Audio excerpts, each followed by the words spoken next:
All right, guys. Today we're going to do the Incredible Hulk annual issue number 15 from Marvel Comics. This is from 1986. That's great. And we see him here battling the Abomination, which I think that's pretty cool. So I'm still doing the Immortal Hulk thing, because he battled also the Abomination, but in a different version. But I'm a sucker for the classics. So this is a big one. This is by Danny Fingeroth, writer, Buscema arts, and Petra Scotese, colorist, etc., etc. So he, so Banner is here in this lab, right? And he's thinking about what happened to him not long ago. And I have to go back to these issues where Bruce Banner was separated himself from the Hulk, and the Hulk became a mindless monster, endangering the world, because there was no humanity in there anymore. So, and he also was teleported away to another dimension, etc. This is a whole story about that, and it's very good. But eventually they found out that Bruce had signs of his body is turning against him. He needs to be merged with the Hulk again, and that happened somehow.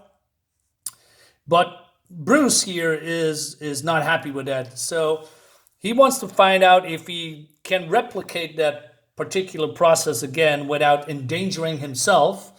But he has a lot of stress about that. So he's looking at the data banks of S.H.I.E.L.D, because they have those chemicals and all that stuff. And but he doesn't know if he actually dares to recreate that experiment, and it gives him anxiety. So he takes some pills to calm himself down, right? Because he must make a decision, or become or stay the Hulk forever, or separate them. But then, not so long ago, explosion that is near the Earth, and there is a figure flying with high speed towards the Mexico desert, only to have a big impact. And S.H.I.E.L.D, or maybe an outpost, picked that up, and he says, "Hey, we have an impact here," and they think that's probably a meteorite. But then this guy says, no, the readings are off the scales and it's gamma radiation. So probably longtime fans know this is Clay Quatermain. I like this guy a lot. He's a cool S.H.I.E.L.D character, but they did him dirty. They killed him off somehow, and he was there for a very, very, very long time. So he disappeared, but he's a cool S.H.I.E.L.D character. Anyway, so they're going, yo, Joe, and find out what's going on, right? And they are approaching the crater, and they say, well, it's the Hulk because it's a green hand. Well, it's not the Hulk, it's the Abomination. It's the original or form of the Abomination, right? And I always like that. It's 3 toes or 2 toes, and this big bat-wing ears. It's just great. But there is something off with the Abomination, and he talks in a specific way. Right, so he's grabbing this particular, stone debris, and he's just, using it as a bowling ball and trashing the equipment and the people in general. And he says, "You regroup your forces, you do not flee. Surely are you the most ignorant mortals. Will you force me to teach you the true meaning of power?" And Clay Quatermain is saying, "Hey, what's going on? Why is he talking like he was the Prince of Wales?" So everybody attacks at the same time, and Buscema's art is always kinetic and cool, and he makes every villain look dangerous and really, really strong. I said that a lot, but he's one of my favorite comic artists of all time. I have a lot of favorite artists, but Buscema is in my top 5, 100%. And so the Abomination is punching down, and it sends a shockwave to this, to S.H.I.E.L.D, and you see the devastation that he did with that shockwave, and he looks at it in awe, like he's reveling in its power. All right, and then we go. So he comes to Clay Quatermain, right, and it seems that he has the ability to read minds. I think, wait a minute, that's new. The Abomination doesn't have any telepathic skills, and so Clay Quatermain struggling, but to no avail. And he says, I have gleaned much useful information from you, vassal. Well, all of the other S.H.I.E.L.D. members said, I don't know, what's going on? He should be dead, blown to atoms, right? And he, he's just boasting, and then now, conquest, he says. And then, so he goes to this town, right? And he said, well, it's what's this, the Hulk? No, it's the Abomination. Abomination is right. He's hideous, disgusting, and scarier than anything I've ever saw. And so, yeah, that's it, weaklings, run. No, the reflection, can it be me? In all my joy at being alive, I'm having corporeal existence to having such power. I hadn't realized the body is ugly. All who see me know it, and now I know it as well. Yes, that's why you call the Abomination, right? And then there's a pain in his head, and he says that another consciousness wants to take over. So does that mean there is two people in the Abomination's body? Of course, the police comes, but he wrecks them and jumps away. And then we go to Betty and Rick Jones, and they're doing some experiments here. But Betty is very, very worried, right? He says, hey, you never really know if you fully succeeded, Bruce. If you actually can destroy the Hulk and then somewhere down the line need to be reunited with him again to survive, you'll die. And if you don't destroy it, he'll be like a time bomb, just waiting to explode. Can you just leave things as it be, right? I mean, every time you try to change it, it just seems to get worse. And I'm worried about our marriage. I don't know if I could stand you risking your life in that tank again. But then Rick says, Betty, I don't mean to be butting in here, but it's none of my business. But if the doc just leaves things the way they are, there's no guarantee for happiness either. You both and the whole world will be still living with the menace of the Hulk. He's got to go for it. So Bruce is in dubio, right? They have their own personal reasons, he thinks. Betty worries about our future together. Rick feels responsible for my becoming the Hulk in the first place. But the question is, what do I feel is right? But before he can answer the question, it's the Abomination ramming into this laboratory. And he reveals himself that he is no other than Tyrannus. Tyrannus? But you both dead? I saw you both die. Wrong, Doctor, and also right. So he's telling the tale of Emil Blonsky, who was a spy for a foreign power, bombarding himself with gamma radiations because he thinks he can be a Hulk and then will become the Abomination. But then he also was a pawn of MODOK, but he failed so much that MODOK destroyed him, reducing the Abomination's body to atoms which seeps like so much smoke in the cold sky night. And that was the last ever seen of the Abomination. A little bit spoiler here because I wanted to tackle this story at one point, but hey, it is what it is. And then we go to Tyrannus, a man who rules a kingdom beneath the earth's surface, a man who had loyal slaves to serve as his conquering army. He had his physique beauty, a multitude of advanced scientific skills, and an access to the legendary fountain of youth, which kept him young and handsome, virtually immortal. And then he went to, El Dorado, and he found the cobalt power flame of life. So what did he did? He wants to uncover the secrets and become one with the flame of life. But then he forgot about the rage and the power of the Hulk.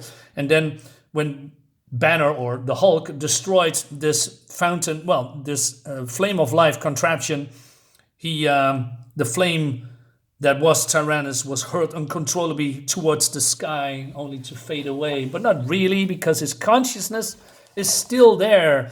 And then he wants to then merge with the atoms of the Abomination, and then the unthinkable or the impossible occurred. And then, we know what happened. And even Banner says, that's impossible. How can a consciousness merging with atoms of a gamma-powered beast and then become real again? Don't know, comics guys. Anyway, and he says, and yet it's true, Banner. True, his body is now mine, even much of his mind, but the will that controls it all, that is Tyrannus's. The cobalt power of the flame endowed me with the lasting telepathic powers which I used to scan the mind of S.H.I.E.L.D. agent Quatermain. That's how I learned of this existence of this place. All right, but then Banner says, okay, but what do you want? Don't you understand, Banner? As Tyrannus, I was eternally young and eternally handsome. I cannot stand to live in such repulsive body as is. Using Samson's machines, I will separate the body of Emil Blonsky, not as perfect as Tyrannus, true, but better than this one, from the abominations and live in that one. At the same time, I shall make the abomination a mindless servants to do my bidding. All right? And you, Banner, shall help me. Perhaps, he says, never. Perhaps you will change your mind if I persuade your beautiful wife to go along with my plan. But then Banner his heart is racing, but he says, I need to fight it, because if he's turning into the Hulk, he's afraid that the equipment will be destroyed, and then, he was losing a chance at, separating his body and mind from the Hulk forever. But then this is happening, and the Abomination, or Tyrannus, is laughing because he knows he was separated from the Hulk and he is no longer the Hulk anymore. But wrong. This is the Grey Hulk. This probably happened when he re-emerged with the Hulk's body and then something happens. I'm not entirely sure. So the Grey Hulk is weaker, smaller, but he's way more vicious, right? So they're having a battle, and So Abomination says, got to keep the Hulk away from the machinery. If we wreck it, I could be trapped in his body forever. All right. Super. Apparently, Quatermain wasn't misinformed. You aren't cured, but you're weaker than before. I can tell that. While I'm as strong as ever. All right. So they have a fight, right? And but normally, the Tyrannus the Abomination is stronger than the Hulk. His only flaw is then he cannot become stronger as he is. Unlike the Hulk, who can be, when he's becoming more enraged and angrier, he becomes stronger. But this is still a weaker body, and therefore Abomination wins. And the Hulk falls. So then he grabs Betty and he says to Rick, hey, if the Hulk turns into Bruce Banner again, tell him that I got Betty, and if he is not doing what I say, I will kill her, right? And he is going to some kind of a secret lab that he has as Tyrannus and put her in the cylinder and, gives her 24 hours of air time. And if something happens to him, she will die, right? And then we see that Emil Blonsky is still fighting for control, but he pushes that away. So he goes back, and Bruce is now, Bruce Banner again. He says that I have Betty and you must help me free me of this body, otherwise she will die. But there's no guarantee the devices will work. They didn't for me. Of course not. For you and Samson are simpletons compared with Tyrannus' scientific genius. So he's turning some buttons, and it seems that he knows how to use the chemical bath to separate them. I never realized how advanced your knowledge of the science was. You actually solving problems I only begun to even be able to pose. The machines could even cure me now, but they will not, Banner. If you aid me in operating the devices, your wife perhaps will live. If I return to before her supply of air runs out, but your debt to me is too great, you will pay it with your life. Okay, so he's a dead man, right? Meanwhile, S.H.I.E.L.D. is still looking for the Abomination, right? Banner is not happy at all. So the Abomination doesn't, trust him, but he knows that Bruce has no choice. He's brilliant, as he claims. Thanks to this lunatic, I've got the key to my salvation at my fingertips, and I never get to use it. How much greater cruelty can there be? So the Abomination steps into the chemical baths, and he's in pain, but he will endure it. He says, this is all so wrong. I shouldn't be helping him. I could twist a few dials and he'd be dead. Mankind would be rid of the Abomination and of Tyrannus forever. And I lose Betty. Blast it, I'm Bruce Banner. I'm supposed to be brilliant. There must be some way I can think of my way out of this dilemma. But how? How? So cool, man. This story writing is so cool. But then he can he's thinking about pushing the abort button, right? And then before he can make a decision, Quatermain and S.H.I.E.L.D. comes in and he says, no, don't stop it. You mustn't interrupt him. Betty's life is at stake. But Quatermain is just ignoring that, and he's just randomly pushing buttons and levers and turning dials, because he knows if he's going to do that, then perhaps the Abomination and Tyrannus will die, right? Bruce's heart is racing, and it seems that not everybody knows that he is Bruce Banner, and Rick says, you need to get out of here, right? You need to change. Go out of here before they see you. But then he's turning into the Grey Hulk again, and then it seems that, is that a Hulk? I thought Banner was cured. He is, but it doesn't mean there's still some connection between them. This is our chance to get rid of any Abominations. Fire the Delta Cannon. But, he's the Hulk. And then Hulk rips off pieces of equipment and rams it into the other equipment. If Quatermain's meddling had not been enough to send the separation process askew, the Hulk's action has certainly done it.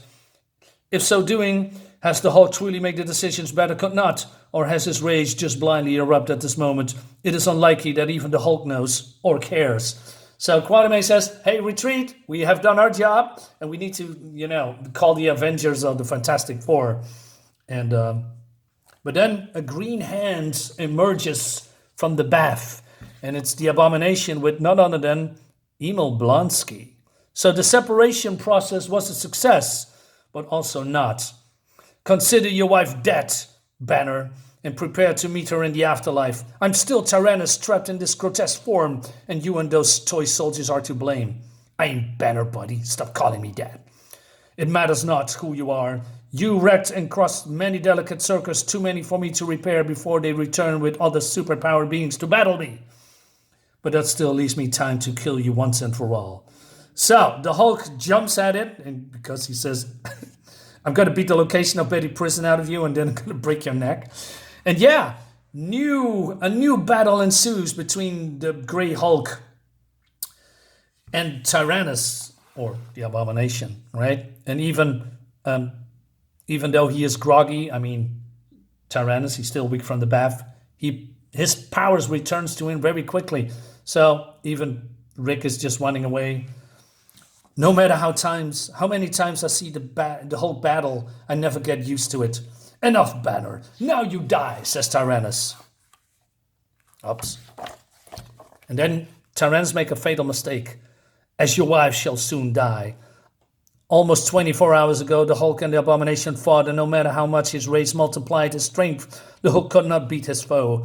But there has never been any true limit measured for the Hulk's rage, just as there's never been any true limit measured how strong that rage can make him. And now, with Betty lives at stake, with his thirst for revenge upon the Abomination greater than it has been for anything in his life, the Hulk grows even angrier and stronger. On paper, the Abomination may technically be the more powerful of the two. The Hulk never read those papers. So the Hulk won. He turns back into Banner, right? And Clay Quatermain comes in, right? And he says, I don't believe anything you say, says Clay. You told me, Banner, not about the Hulk got here, not how he disappeared, nothing, right? So they're putting some machinery called neuroneutralizer on, the Abomination. He says, Rick, we got to do something. Betty have made minutes to live, right? And then Emil Blonsky is stumbling out of the darkness. And he says, do you know who you are, where you were? Yeah, I was the Abomination. I'm Emil Blonsky again. What a relief that is. So he's talking about how happy he is, although he will go to prison, and that he is now getting rid of the monsters. Bruce has a lot of questions about the process and if Emil Blonsky will ever, reunited with his old Abomination's body again, just like he did with the Hulk. But there is no time. So Emil says, I have shared memories of the Abominations. I tell you where the location is. So we see here Betty, her oxygen is up and she's about to die. But of course, Bruce and Rick comes in at the nick of time and saving Betty, sorry. And he tells the tale that he beat Tyrannus. Yes, Betty, the Hulk did. I did. But to think Tyrannus created means with which I could have freed myself forever from the curse of the Hulk, but he and I destroyed it. I could never recreate his modification of Samson's machinery. I had the key to happiness in my hands, and it slipped away. The end. Dude, she's standing right behind you. She is the key to your happiness, you doofus. Anyway, this is a great book. Great action. I mean, I like this because you think this is the Green Hulk, but because of the color and the light that comes from, different light sources makes you think this is the Green Hulk instead of the gray one. That's a nice switcheroo. I like that. So guys, this is my review of the Incredible Hulk annual issue number 15. Hope you liked the video, and I'll see you next time. Bye-bye.